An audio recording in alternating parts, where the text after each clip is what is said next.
সারা বাংলাদেশে গণতন্ত্রের শক্তি যত মানুষ উপস্থিত আছেন প্রত্যেকটি মানুষের সহযোগিতা আমার লাগবে। ত্রয়োদশ জাতীয় সংসদ নির্বাচনে 2 আসনে লড়ে দুটিতেই জয় পেয়েছেন তারেক রহমান। তিনি নির্বাচিত হয়েছেন ঢাকা 17 ও বগুড়া 6 আসন থেকে। তবে সংবিধান অনুযায়ী একজন ব্যক্তি একসঙ্গে 2 আসনের এমপি থাকতে পারেন না।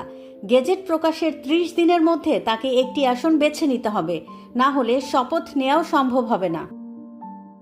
ফলাফলে দেখা যায় বগুড়া 6 আসনে বড় ব্যবধানে জয় পেয়েছেন তিনি।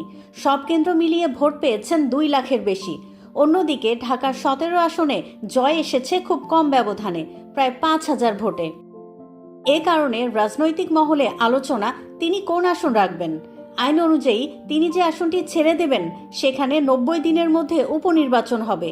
নির্বাচন কমিশন ইঙ্গিত দিয়েছে অন্য 0 আসনের সঙ্গেই উপনির্বাচন একদিনে হতে পারে।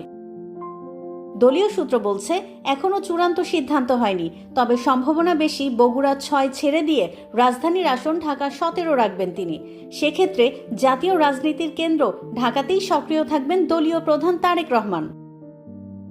চূড়ান্ত সিদ্ধান্ত জানতে হাতে এখনো কিছু সময় আছে, তাই রাজনৈতিক অঙ্গনে আলোচনা চলছে শেষ পর্যন্ত কোন আসন বেছে নেবেন তারেক রহমান।